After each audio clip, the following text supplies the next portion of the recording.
But for most of the Chinese,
Taijiquan Tai Chi is usually performed slowly for health benefits, Mrs. Zha Meiling demonstrates the fast form of Wu Tai Chi.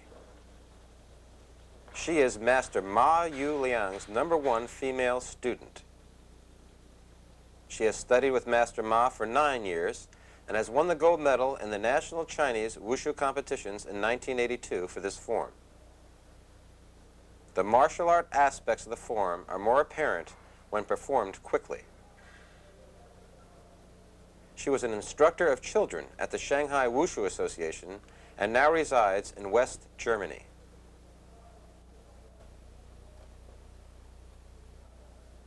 The shadowboxing or Tai Chi of the Wu school is now second only to the Yang school in popularity in the world. Ma Yu Liang is the best-known master of the Taijiquan Tai Chi school. Born in 1900, he began to learn Tai Chi when he was very young. He learned directly from Wu Jianquan, son of the inventor of this system. He was later betrothed to Wu Yinghua, Master Wu's daughter, who is today the director of the Wu Jianquan Tai Chi Society.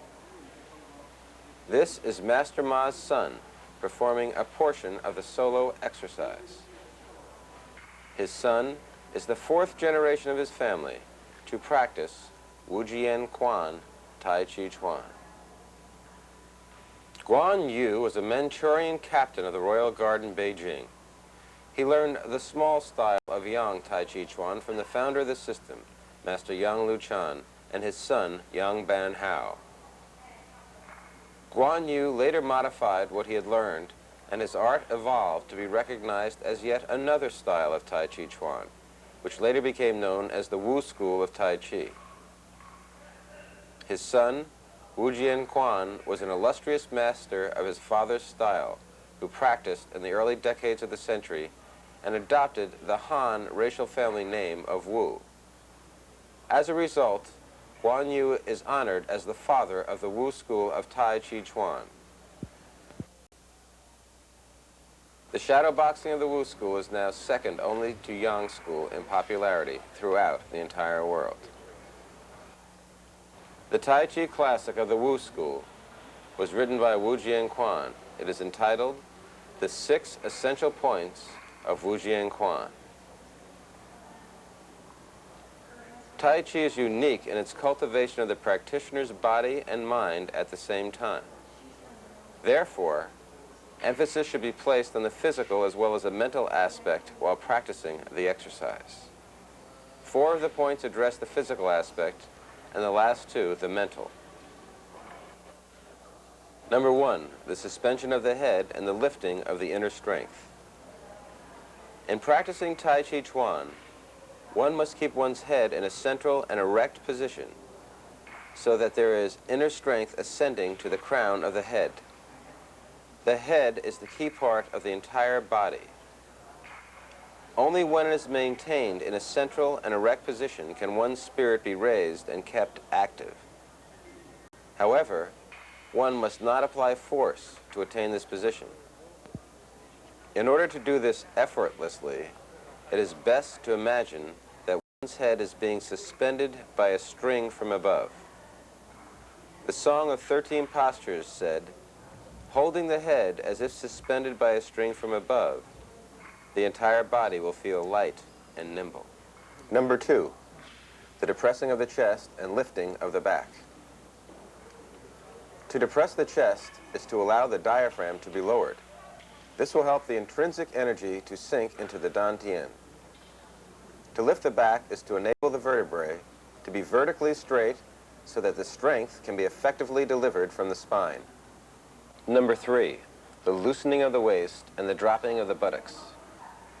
The idea of loosening the waist is to make the waist light and relaxed.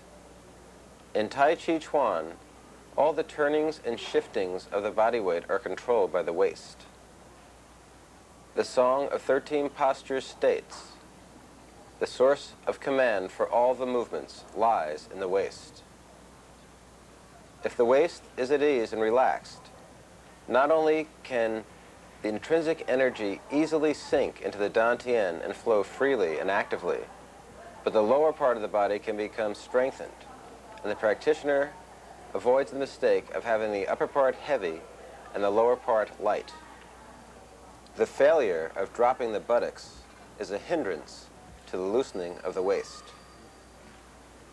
Point 4, the slumping of the shoulders and sinking of the elbows.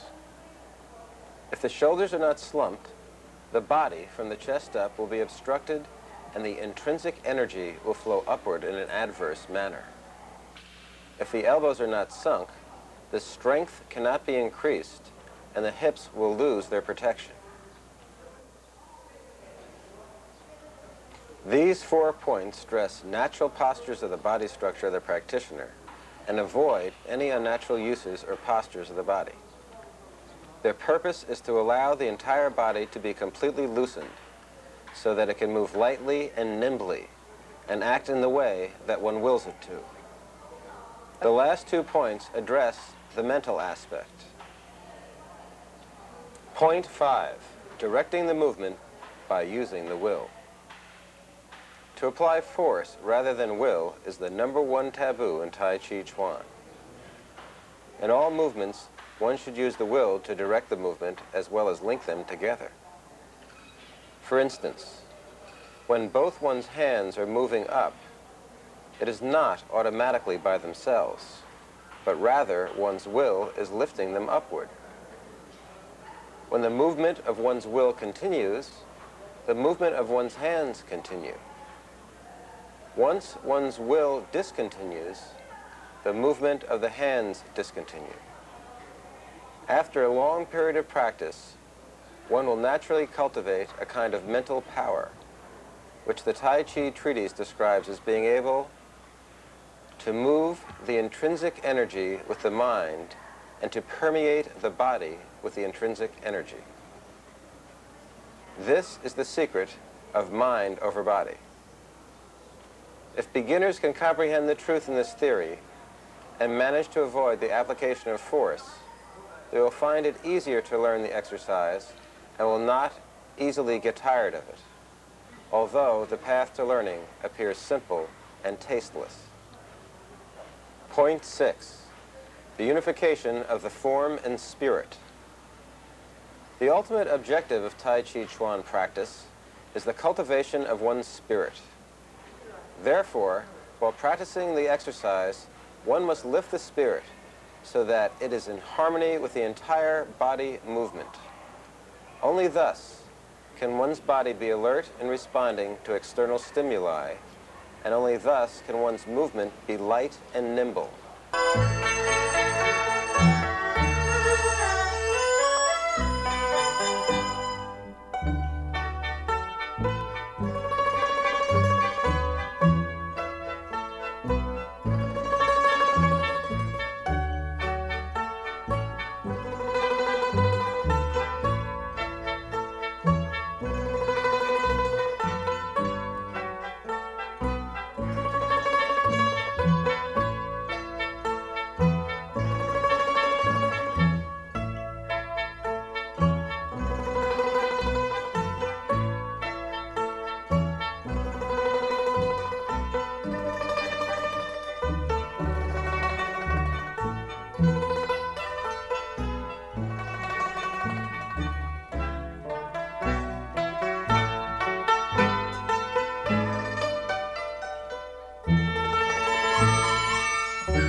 This concludes the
Yu Liang, third generation of the Wu style, and his son demonstrate push hands practice. In the classic entitled The Song of Pushing Hands, there is a sentence with 7 Chinese characters. The first 4 mean, entice your opponent to advance, and failing to reach his target, he will fall into emptiness. The last 3 mean, when all conditions are met, issue energy instantly.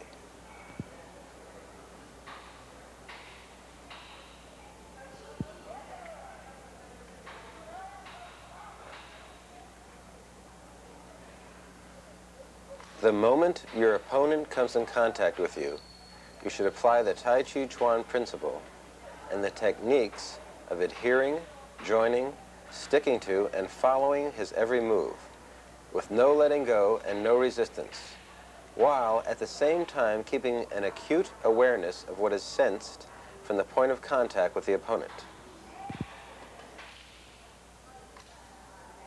Should he refrain from making an initiative, you could expose the point of weakness purposefully and entice him to take advantage of it. During the whole course of pushing hands, if a sense of heaviness is felt at the point of contact with your opponent, do not issue energy and restrain yourself instantly if you're about to issue.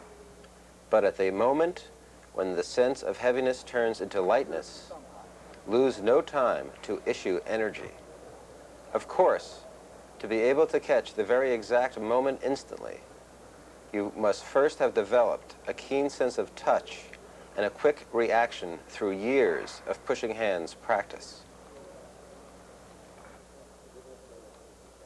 As the point of your opponent's weakness is shown, his being in a disadvantageous position or a slight loss of balance is sensed, and you are able to send him off his feet, issue the energy from the bottom up by pressing the heel of your rear foot with a snap against the ground, and at the same time think of the palm of the hand that is placed in the rear and is in line with the center of gravity of your opponent. Do not place your focus of attention on the contacting point, nor on the object of the direction your eyes are looking at. Master Ma Yu Liang demonstrates the issuing of power from the pushing hands exercise with his son.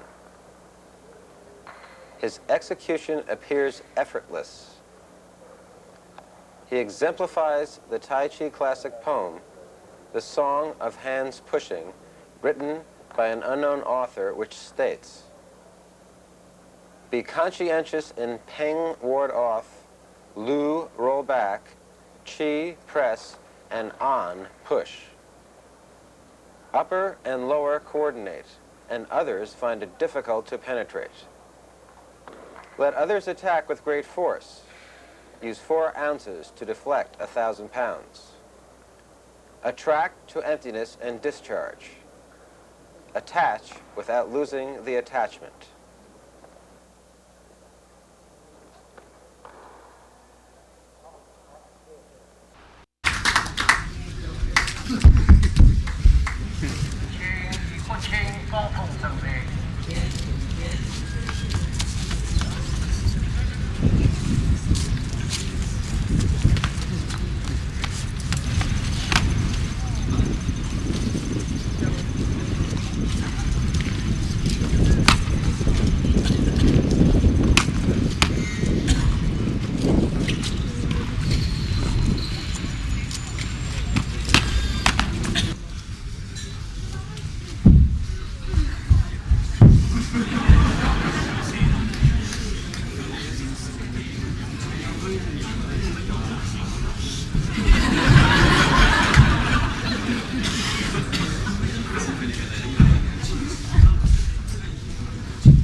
The solo form practice and duet form pushing hands exercise are the 2 component parts of the art of Taijiquan. Doing solo practice enables one to learn the substance of Taijiquan, while doing pushing hands exercise trains one to apply the art to actual self-defense.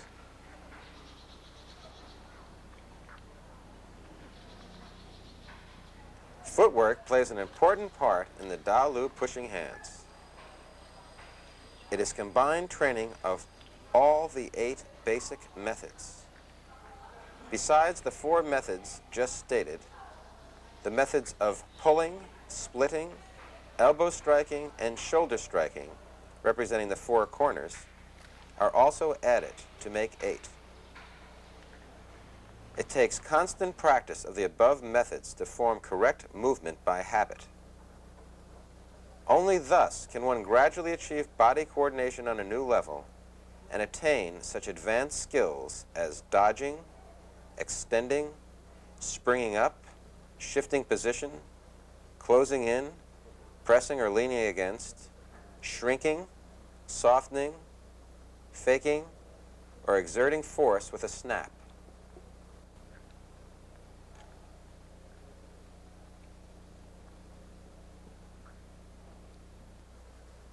Therefore, after having learned a complete sequence of Taijiquan well, one should proceed to learn pushing hands. Only when one has become proficient in both can he be counted as being possessed of the substance as well as the application of the art of Taijiquan.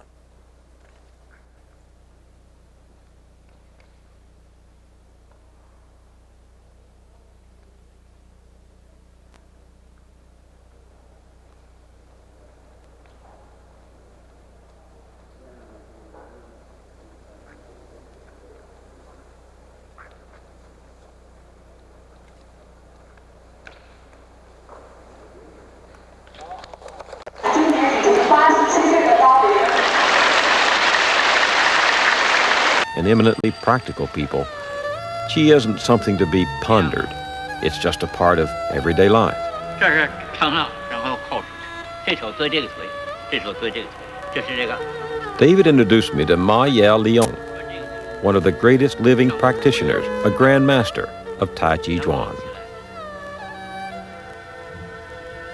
What's amazing is that he was trained in Western science and ran the clinical laboratories in a prominent Shanghai hospital. But at the same time, for more than 70 years, he has taught and practiced Taijiquan. He is now 91 years old. 我开始练太极拳的时候，为了我自己的以后呢，才明白太极拳不但是为身体好，还可以直接治疗一切慢性毛病。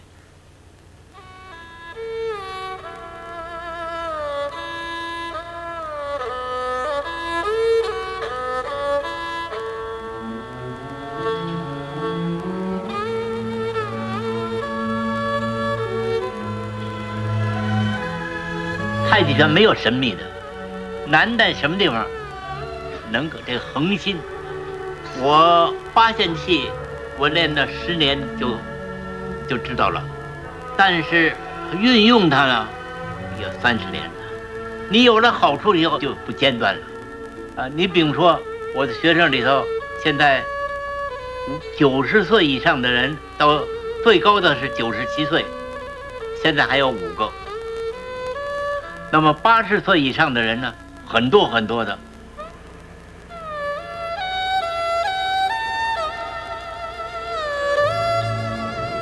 我们中国有一句话，练功夫到了相当的时间，可以返老还童。